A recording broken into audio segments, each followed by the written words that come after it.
কোরআন বানিয়েছে আল্লাহ। আসসালামু আলাইকুম ওরহমতুল্লাহি ওবরাকাতু। আসুন্নাহ ফাউন্ডেশনের অনন্য আয়োজন সহজ সূত্রে কোরআন শিখির প্রথম পর্বে আপনাদেরকে স্বাগতম।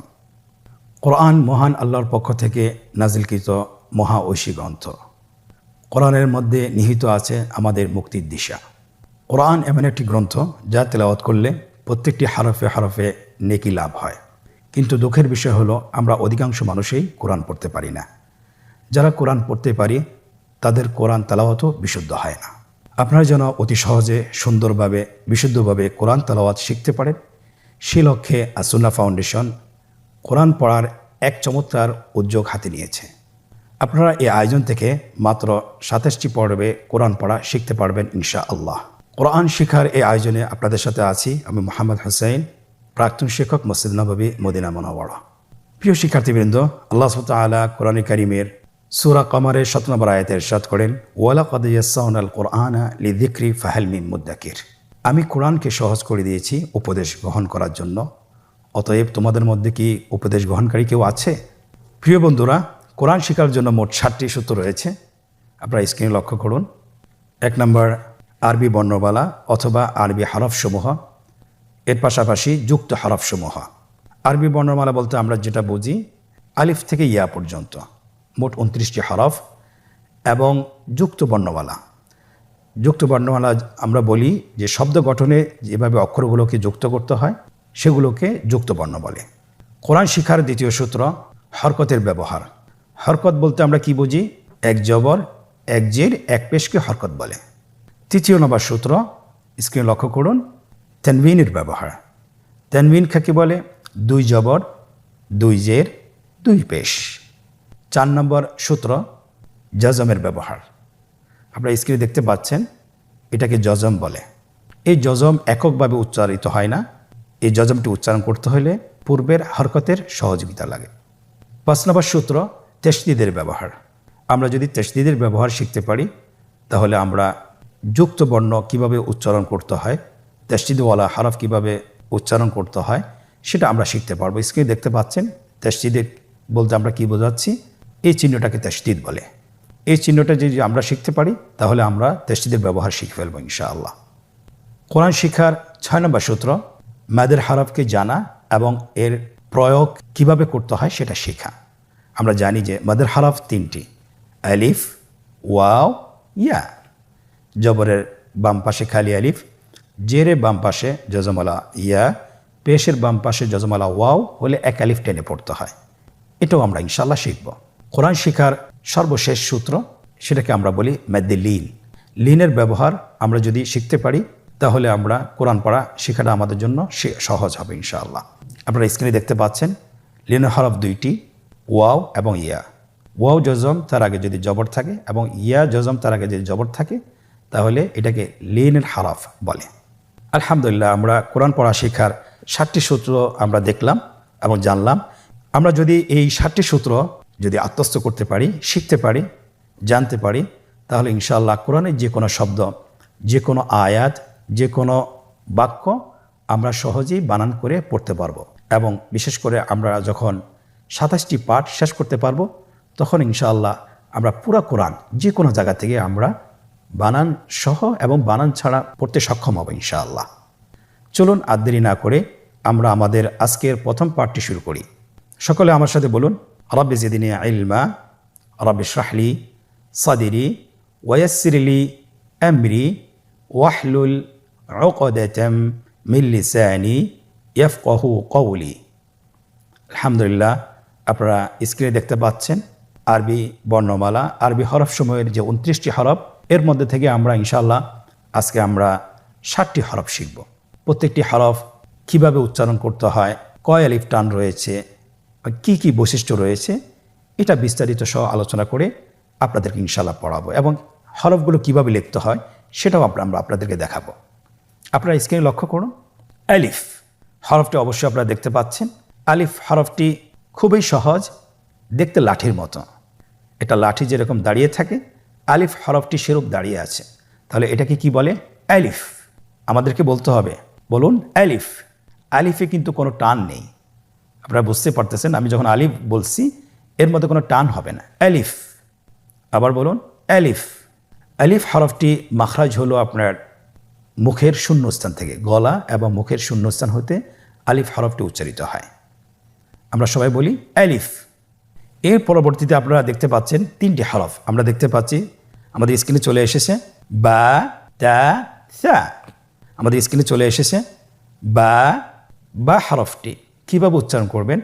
বা হরফে টান হবে, এক আলিফ টান। আপনারা আমার সাথে বলুন বা, আবার বলুন বা। এর মাখরাজ হলো আপনার 2 ঠোঁটের বিজা অংশ থেকে আপনি উচ্চারণ করবেন। দেখুন স্ক্রিনে কিন্তু এটা ছবি দেখা যাচ্ছে, আপনি ছবি দেখেও বলতে পারেন এবং ছবি দেখেও আপনি নিজেও অনুশীলন করতে পারেন। আপনারা আমার সাথে আবার বলুন বা। বায়ের মতো আরেকটি হরফ আমরা দেখতে পাচ্ছি তা, তায়ের উপরে 2 নোক্তা। তাহলে 2 নোক্তালা হরফটিকে কি বলে? তা হরফটি বারিক হরফ এবং এক আলিফ টেনে পড়তে হবে। আপনারা আমার সাথে বলুন তা, আবার বলুন তা। তায়ের মাখরাজ কোন জায়গা থেকে? জিহ্বার আগা সামনের উপরের 2 দাঁতের গোড়ার সঙ্গে লাগিয়ে উচ্চারিত হয়। আপনারা আমার সাথে আবার বলুন তা, মাশাআল্লাহ। আমরা সহজেই বা এবং তা চিনতে পেরেছি।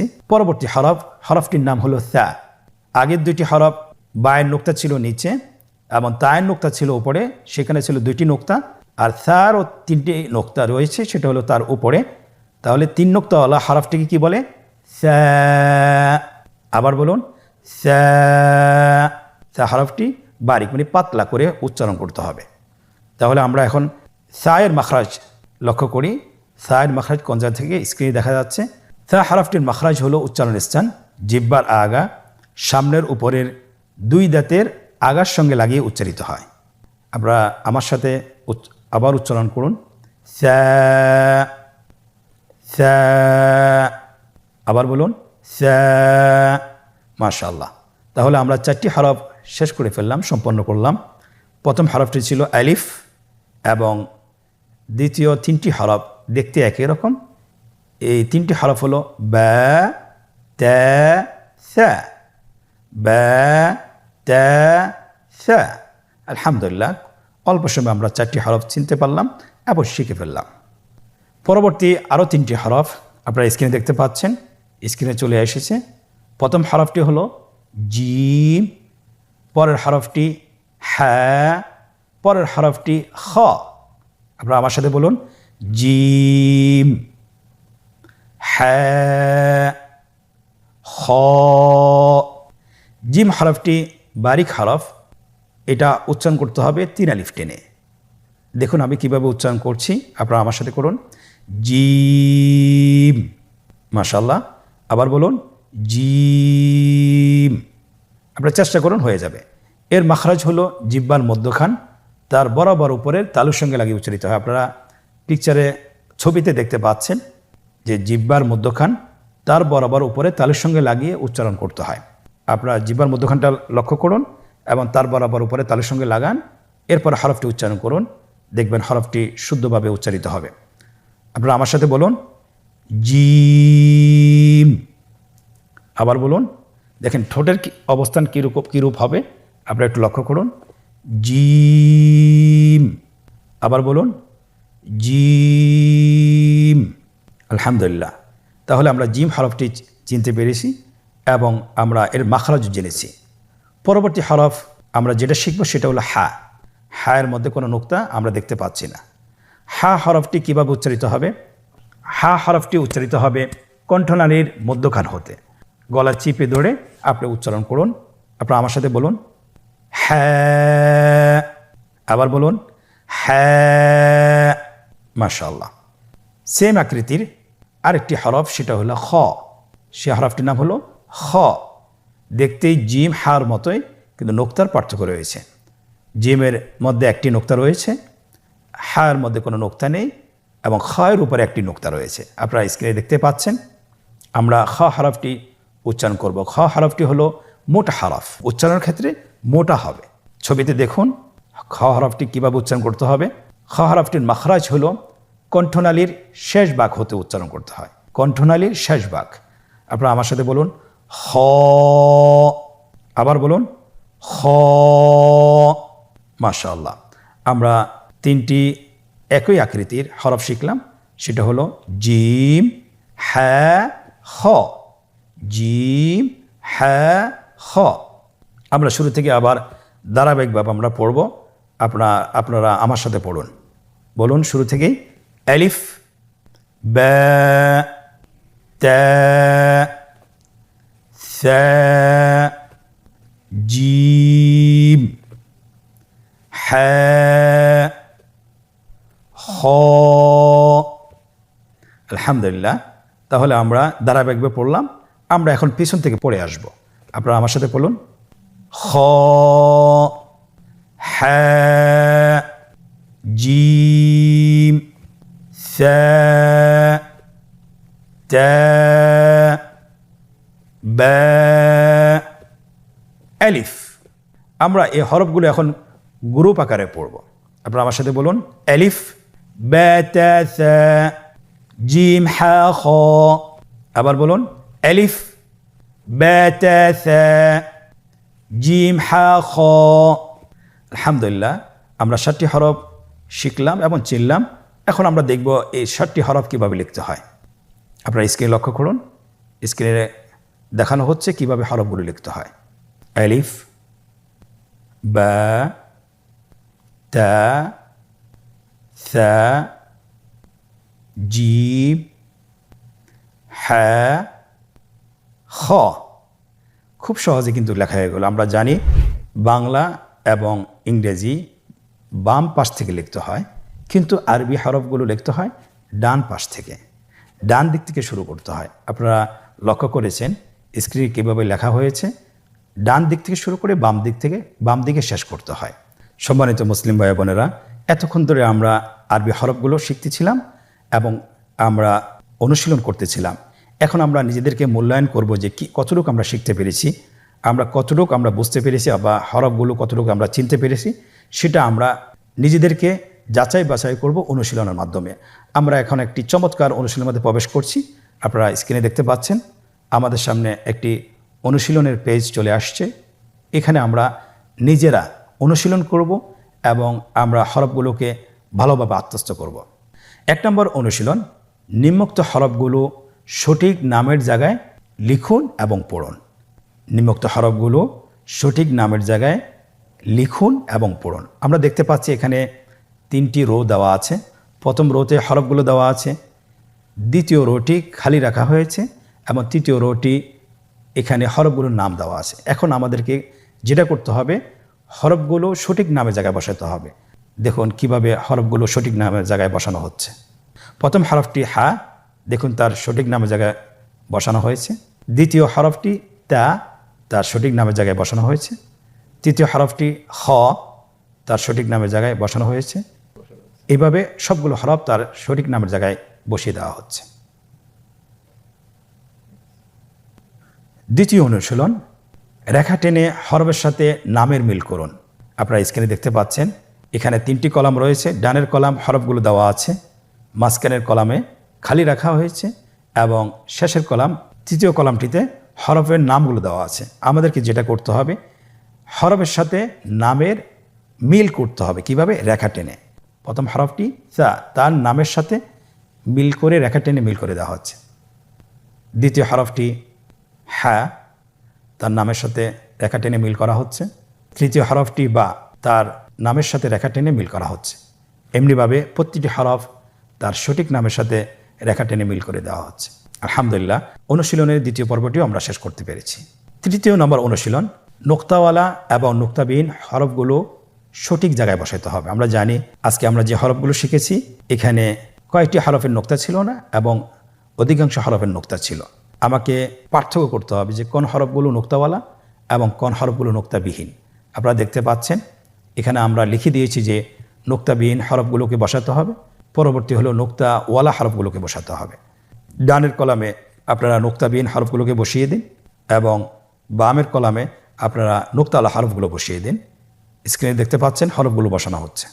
নোক্তাবিহীন হরফ হলো 2টি, আলিফ এবং হা। আলিফ এবং হা। এবং নোক্তাওয়ালা হরফ হলো 5টি। আপনারা দেখতে পাচ্ছেন বা, তা, সা, জিম, খ। আলহামদুলিল্লাহ আমরা সঠিক হরফগুলো সঠিক জায়গায় বসিয়ে দিয়েছি। 4 নম্বর অনুশীলন, নোক্তা দিয়ে হরফ তৈরি করা। এটা খুবই সহজ। আমরা হরফগুলোর আকৃতি দিয়েছি এবং এখানে আপনাকে যেটা করতে হবে, নোক্তা বসিয়ে হরফ তৈরি করতে হবে। প্রথম হরফটি বলা হয়েছে যে আমাকে সা তৈরি করতে হবে, আকৃতি দেওয়া আছে, শুধুমাত্র আপনাকে নোক্তা বসিয়ে সা হরফটি নিশ্চিত তৈরি করতে হবে। তাহলে আমরা জানি সা হরফের নোক্তা কি নিচে না উপরে? অবশ্যই উপরে। কয় নোক্তাওয়ালা? 2 নোক্তাওয়ালা না 3 নোক্তাওয়ালা? অবশ্যই 3 নোক্তাওয়ালা। তাহলে আমরা 3 নোক্তা বসিয়ে সা হরফটি তৈরি করে ফেলি। স্ক্রিন লক্ষ্য করুন, সা হরফটি তৈরি করা হয়েছে। দ্বিতীয় হরফটি বা, আমরা জানি বায়ের 1 নোক্তা। আপনারা বলতে পারবেন আশা করছি, বায়ের নোক্তা সবসময় নিচেই থাকে, উপরে থাকার কোনো সুযোগ নেই। স্ক্রিনে দেখুন বা হরফটি তৈরি করা হয়েছে। তৃতীয় হরফটি হলো তা। কীভাবে আমরা তা তৈরি করব? তায়ের আকৃতি দেওয়া আছে, কিন্তু এখানে তায়ের যে আর বাকি অংশ সেটা দেওয়া নেই। আমরা জানি বাকি অংশটি হলো নোক্তা। তাহলে নোক্তা কি নিচে বসবে না উপরে? অবশ্যই উপরে বসবে। 2 নোক্তাওয়ালা না 3 নোক্তাওয়ালা? অবশ্যই 2 নোক্তাওয়ালা। স্ক্রিনে দেখুন তা হরফটি তৈরি করা হয়েছে 2 নোক্তা দিয়ে। চতুর্থ নম্বর হরফ খ। খ কীভাবে আমরা তৈরি করব? উপরের 1 নোক্তা দিলেই খ হরফটি তৈরি হয়ে যাবে, তৈরি করা হয়েছে। পরবর্তী হরফটি জিম। জিম আমরা কিভাবে তৈরি করব? অবশ্যই জিমের পেটের মধ্যে 1টি নোক্তা বসিয়ে দিলে জিম হয়ে গেল। আপনারা স্ক্রিনে দেখতে পেয়েছেন, আলহামদুলিল্লাহ। তাহলে আমাদের প্রশ্ন অনুসারে আমাদের হরফগুলো তৈরি করা হয়েছে। প্রিয় ভাইয়েরা, আপনারা এতক্ষণ ধরে যে ভিডিওটি দেখলেন, আপনারা যদি এটা বাসায় বারবার অনুশীলন করেন কমপক্ষে 10 থেকে 20 মিনিট, তাহলে ইনশাআল্লাহ হরফগুলো চিনতে এবং বলতে আপনাদের কোনো ভুল হবে না। আল্লাহ সুবহানাহু ওয়া তাআলা আমাদেরকে কোরআন কারীম খুব সহজে শিখার তৌফিক দান করুন, আমিন। আজকের পর্ব থেকে এখানেই বিদায় নিচ্ছি। পরবর্তী পর্বতে আবারও দেখা হবে ইনশাআল্লাহ। জাযাকুমুল্লাহ খায়র। আসসালামু আলাইকুম ওয়া রাহমাতুল্লাহি ওয়া বারাকাতুহু। আসুন্নাহ ফাউন্ডেশন, উম্মার স্বার্থে সুন্নাহর সাথে।